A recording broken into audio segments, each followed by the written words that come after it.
once pre-patch hits, if you haven't gotten it already.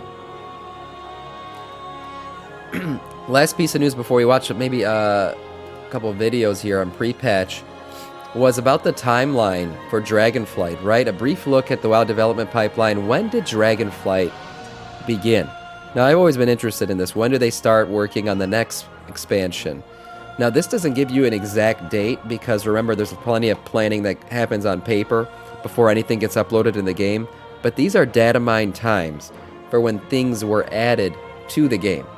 And that gives you a bit of a indication of, you know, how far ahead were they working on Dragonflight. Now, we all know things were dropped in Shadowlands a little bit to add to Dragonflight because of the problems with this expansion.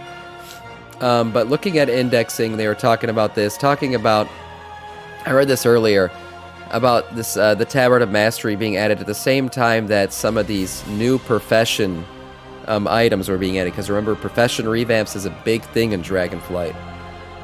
So looking at this stuff, basically these things were added. Blizzard was updating old database IDs for the new purpose, like Elixir of Tongues for cross-faction rating back in December of 2018. Now that is not Dragonflight related, but that's just talking about how we can use this to look at things. As far as zone development goes, adding in zones, there were things like 10 Highlands and Zone of Tier Hold Test. These are not the zones that we currently have for Dragonflight. These were like testing zones being indexed into the game. These were happening back in April. This is part of the 9.1 PTR build released on April 13th of 2021, slightly over a year before the Dragonflight announcement trailer. So over a year ago, they were already adding Dragonflight things into the game, right, for testing purposes. So that was over a year ago. So you know it's been over a year they've been at least working on this. Of course, that makes sense. Now other zones were added in, like the Dragon Isles, the Great Sea, the Waking Shore, Onahara and Plains, the Azura Span, and Thaldraszus. These are the Dragonflight zones that we're going to be playing in. These were actually added in before the Tazavesh Veiled Market. You know, in the area that we stand outside of Tazavesh in the 9.1 impact, which came in 9.1 PTR. So again, these things were added in a year ago, which is crazy when you think about it. Dungeons and on the other hand, seem to have been added much later, with most of the indexing and addition of the Tirisful Glade Zone, which used to bring the Dark Ranger customization scenario, first appeared in 9.2.5 build. April 1st, 2022 is when we started to see dungeons added to the game. And don't worry, I'm going to summarize all this. You'll know exactly when this stuff really started. Quests, okay, quests, they went through their little, you know, analysis of when quests were added.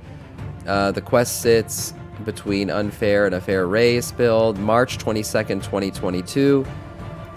That means both Blood Elf and Dark Iron Dwarf quest lines have been in work since 9.1 PTR before July 8th, 2021, even though it hasn't seen the light of day until a year later. The first drafts of Dragonflight quests started over 15 months ago.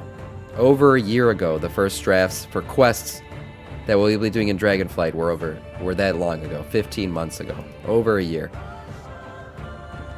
Items, we see items from a timeline on an item that it's a little blurry. Many items around those protoform synthesis, which first appeared in patch 9.2, first appeared in February 18th, 2022. However, those are around those items. We can also find items like the Court of Feldras's Insignia and the Key of Many Thoughts added in 9.1.5 and 9.1 PTR, which were first shown on June 25th, 2021. Final consideration.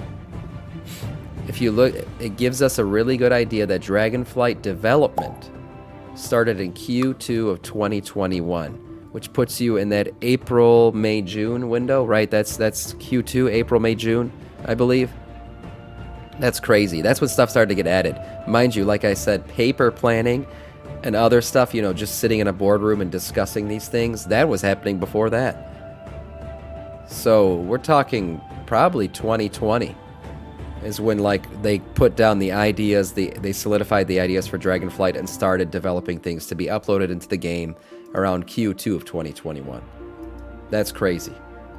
That's crazy. I mean, this game's about to launch. It's going to be a month away from 2023. So you talk about a lead time of almost 3 years getting an expansion in. That's crazy. That's crazy.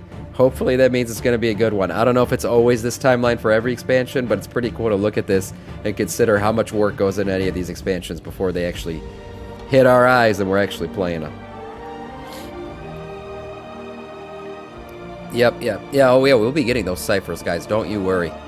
Don't you worry. Let me add more people here. Okay. So we've talked about a lot of the major changes coming to Dragonflight pre-patch, right? A lot of the things happening that will be a big deal. We've talked about spec. We've talked about HUD UI. We've talked about, you know, Mr. Jigglesworth and everything faded and all this stuff, and your tier sets being gone and your abilities being gone from your covenants. But what are the little things? So it probably means they're working on 11.0. Yeah, I would say so, definitely. They have probably solidified what the next expansion is going to look like in terms of like the ideas, and they're probably now working on things to upload into the game for the next expansion. I would say that's probably true.